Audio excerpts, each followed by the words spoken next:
Good morning and happy Earth Day to everybody. Our story today is The Berenstein Bears Don't Pollute Anymore. Save the Earth.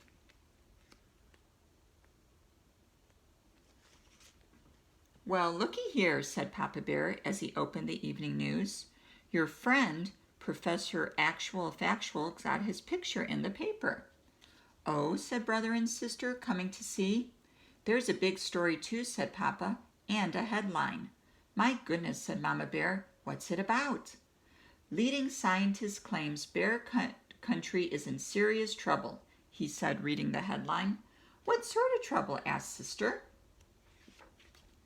Papa, who was reading the story to himself, didn't answer. What sort of trouble? Said Mama. Oh, you know how professors are, he said. Actual Factual's making a big fuss about pollution.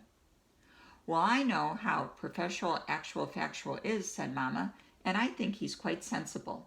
So do I, said Sister. Me too, agreed Brother. Oh, he's a great guy, all right, said Papa. He's dug up some terrific dinosaur bones, and he runs a great museum. But I happen to think he's gone a little overboard on this pollution thing. I'm as much against pollution as the next fellow, he continued. I just don't think a couple of candy wrappers and drinking cups along the side of the road is the end of the world. Besides, bear country is in great shape. Come on, I'll show you. He opened the door and led the family out into the front stoop. You see, bear country is not only in good shape, it's downright beautiful. The rolling hills, the forests, the lakes and streams, and just look at the sunset. It's beautiful, all right, agreed Brother. But our science book says that some of those colors are caused by chemicals in the air that shouldn't be there. Piffle, said Papa. Say, aren't you two supposed to be doing homework? Sister, who had just about completed her homework, finished quickly, but Brother Bear was stuck. Teacher Bob had asked him to do a report on endangered species. The books he had taken out of the school library weren't very helpful. Of course, the kind of shape bear country was in wasn't as simple as Papa made it seem. How bear country looked depended on your point of view. It looked fine from the bear family's front stoop. It looked even better if you had a bird's eye view while flying high above the earth.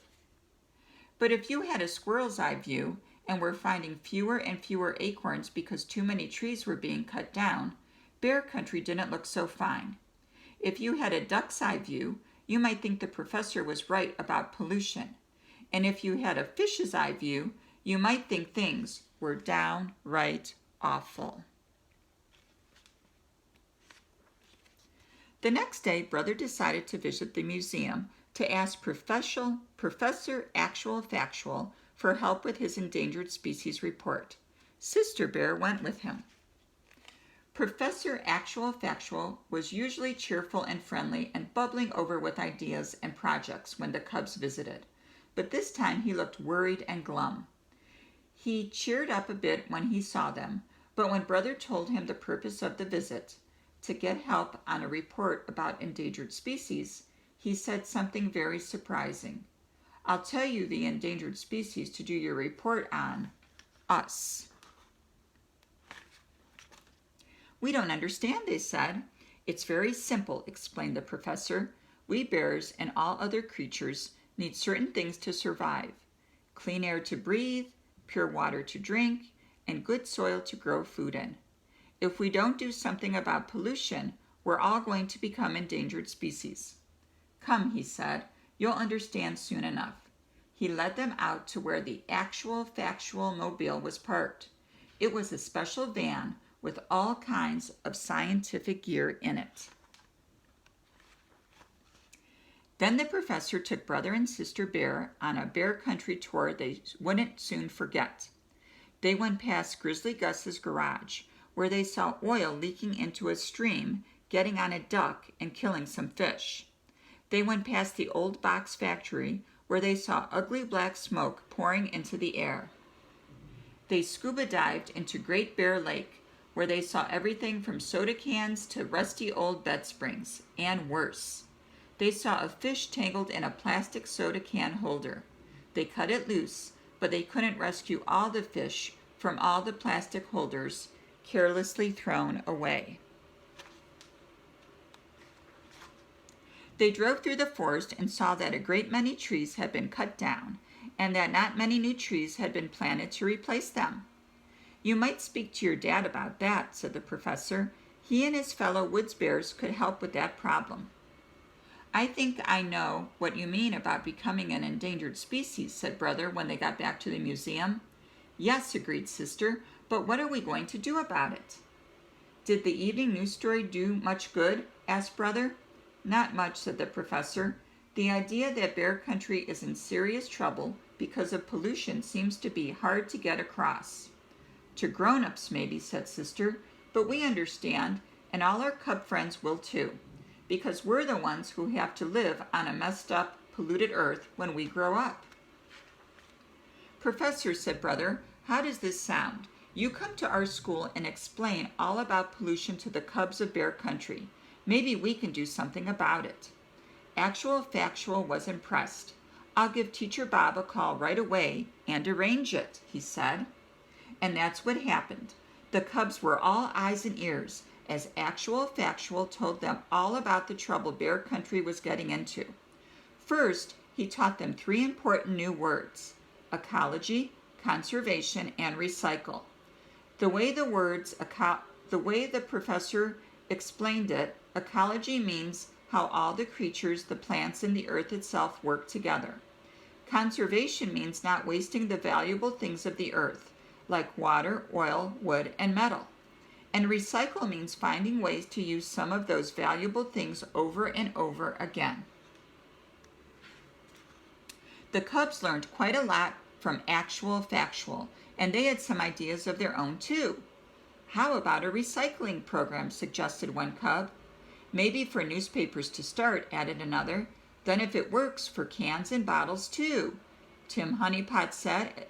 He talked to his dad, Mayor Honeypot, about it. Brother Bear remembered Grizzly Gus's garage.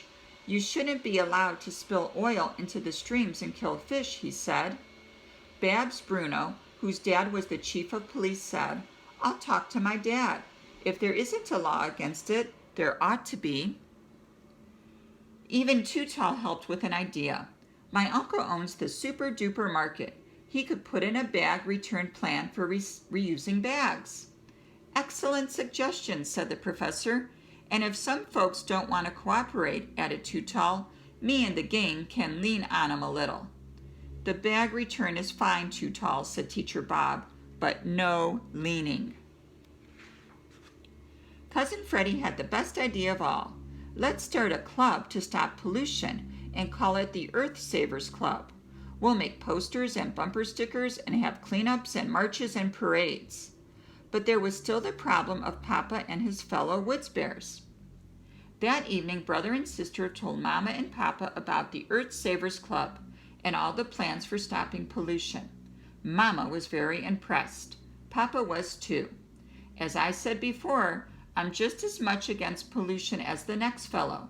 But when the cubs asked him to be sure that he and his fellow woods bears plant a new tree for everyone they cut down, he got a little grumpy. He grumped. "It's hard enough to cut trees down without having to plant them as well. Besides, what's all the fuss about? They're just trees." "My dear," said Mama, "the cubs are right. The forest is a living thing and deserves respect." Papa was about to say piffle, but thought better of it.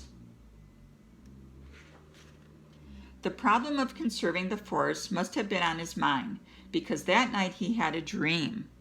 In the dream, he was walking towards the forest to cut wood, when the trees began to sway and wave their branches. Then the branches turned into reaching, grasping arms. Then the trees climbed out of the earth on their roots and chased him. "Help!" cried terrified Papa in his sleep. "The trees, they're after me!" He woke up in a cold sweat. "Having nightmares?" asked Mama. It must have been something I ate," he said. "Or something you heard, perhaps," she said. "About trees?" "Piffle," he said, and turned over to try to go back to sleep. But it wasn't going to be easy.